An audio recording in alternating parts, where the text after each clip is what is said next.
Kanchipuram వకుడా silks నాణ్యత మా ప్రాధాన్యత. మదీనాగూడ, మియాపూర్, హైదరాబాద్ లో త్వరలో శుభారంభం.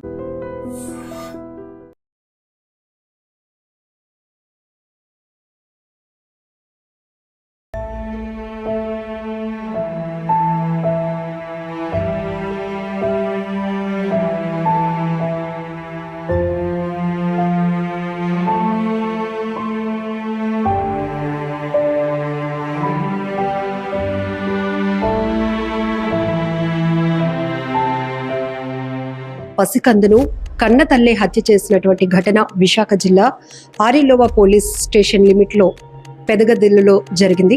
ఈ కేసుకు సంబంధించి ఎందుకు ఆ తల్లి అంత కఠినమైన నిర్ణయం తీసుకుంది, కన్న బిడ్డనే కాదనుకుని ఊపిరి ఆడకుండా చేసి చంపేసింది. ఈ వివరాలు అయితే అడిగి తెలుసుకుందాం. Arilova police station CI Malleswara Rao గారు మనతో పాటు ఉన్నారు. సో చాలా దారుణమైన ఘటన ఇది. ఎందుకు సార్ అసలు ఆ చిన్న పాపని కన్న తల్లి ఎందుకు అలా చేయాలి?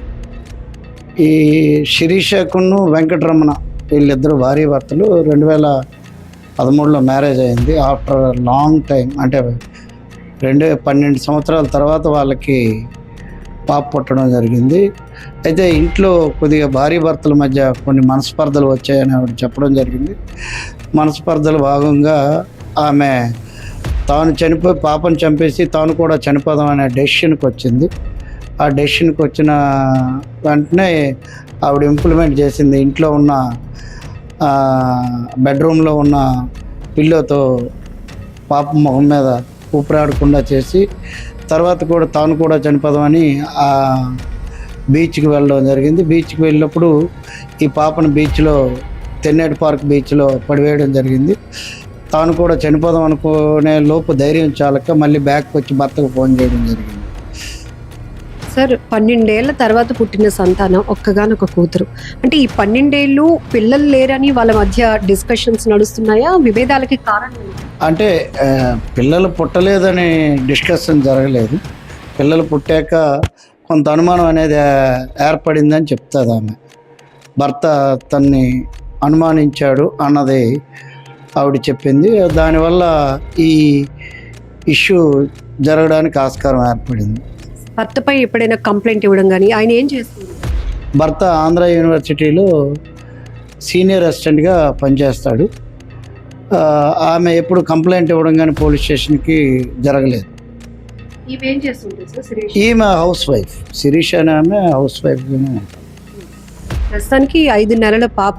ఆ పాపని భార్యాభర్తల మధ్య విభేదాల వల్ల తను చంపాలనుకుని తాను కూడా చనిపోవాలి. అది తాను కూడా చనిపోదామనే ఉద్దేశంతో వెళ్ళారు. కానీ ఈ టైం గ్యాప్ ఇక్కడ నుంచి పెదగదిల జంక్షన్ నుంచి ఆమె తెన్నేటి పార్క్కి వెళ్ళేసరికి మనసు మార్చుకున్నట్టుంది. దానివల్ల తాను చనిపోవడానికి ఆస్కారం జరగలేదు. తర్వాత ఆమెను అరెస్ట్ కూడా చేయడం జరిగింది, రిమాండ్ పంపించాం. సార్, ఇక్కడ ఈ మధ్య కాలంలో ఎక్కువగా తల్లిదండ్రులు ఎలాంటి స్ట్రెస్ ఉన్నా పిల్లల మీద ఆ కక్షలు చూపిస్తున్నారు. సో మొన్న అప్పుల బాధ భరించలేక కోనసీమ జిల్లా కావచ్చు, కాకినాడ కావచ్చు, హైదరాబాద్లో కావచ్చు, ఇక్కడ అప్పులు అన్నది కారణం కాకపోవచ్చు కానీ భార్యాభర్తల మధ్య ఒక తగాదా, విభేదాలు పిల్లల పైన చూపించారు. మీరేం చెప్తారు సార్?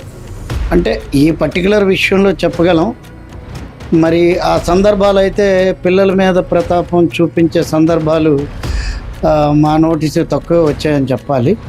ఇది మరి ఇంట్లో 4 గోడల మధ్య జరిగిన ఇష్యూ, ప్లస్ మా నోటీసులో కూడా ఎప్పుడైనా వచ్చుంటే కౌన్సిలింగ్, లేకపోతే ఎవరి చేత అయినా సైకియాట్రిస్ట్, లేకపోతే అదర్వైజ్ ఎవరి చేత అయినా కౌన్సిలింగ్, మహిళా పోలీస్ కానీ లేదా మా మహిళల చేత కానీ ఆమె కౌన్సిలింగ్ ఇప్పించే అవకాశం ఉండేది. అది మా నోటీసుకి రాకపోవడం వల్ల ఇంట్లో ఉండే విభేదాలు ప్లస్ వాళ్ళు తీసుకునే షార్ట్ డెసిషన్స్ వల్ల జరిగి ఉండొచ్చు. ఇక్కడ ఈ కేసులో భర్త senior assistant professor Andhra university అన్నారు. ఈ అమ్మాయి ఏమైనా జాబ్ చేస్తుందా సార్? చదువుకుందా? అమ్మాయి ఇంటర్ వరకు చదువుకుంది, హౌస్ వైఫ్గానే ఉంటుంది. భార్యాభర్తల మధ్య ఏజ్ గ్యాప్ కూడా ఉందా సార్? ఏజ్ గ్యాప్ తక్కువగానే ఉంది, ఎక్కువ ఏం లేదు. ఏజ్ గ్యాప్ ఏం లేదు. ఇది పెదగదిలో జరిగినటువంటి దారుణమైన ఘటన. భార్యాభర్తల మధ్య అసలు ఇద్దరికి పిల్లలు కలుగక 12 ఏళ్ళైంది. ఆ తర్వాత పుట్టినటువంటి 5 నెలల పసికందు. కేవలం భార్యాభర్తల మధ్య జరుగుతున్నటువంటి ఘర్షణలు, గొడవల వల్లే ఆ పాపను చంపి తాను చనిపోవడానికి ఆమె సిద్ధపడినటువంటి పరిస్థితిలో మళ్ళీ సిఐ గారు చెప్తున్నట్టు ధైర్యం చాలక వెనక్కి వచ్చి భర్తకు ఫోన్ చేసింది.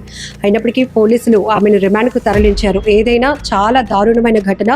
ఇలాంటివి తరచుగా జరుగుతూ ఉన్నాయి. ఇక్కడ ఏ ప్లేసు అనేది కాదు, చాలా చోట్ల ఫైనాన్షియల్ క్రైసిస్ కావచ్చు, లేకపోతే ఇంకా భార్యాభర్తల మధ్య విభేదాలు, ఇలా ఏ కారణమైనా ఫస్ట్ పసిపిల్లల పైన కక్ష చూపిస్తున్నారు. ఆ తర్వాత వాళ్ళు కూడా బలవన్మరణానికి పాల్పడుతున్నారు. ముఖ్యంగా చిన్న పిల్లలు, వాళ్ళకి ఎంతో ఫ్యూచర్ ఉంటుంది. అలాగనే కడుపును పుట్టినటువంటి పిల్లల్ని కన్న తల్లిదండ్రులే చంపాలి అనుకుని తీసుకుంటున్న క్రూరమైన నిర్ణయాలు సమాజంలో తీవ్రమైన ప్రభావాన్ని చూపిస్తున్నాయి. ఏదైనా ఇది దారుణమైన ఘటన అని చెప్పొచ్చు. కెమెరా పర్సన్ శేఖర్తో లక్ష్మి, ఐ డ్రీమ్, వైజాగ్ నుండి.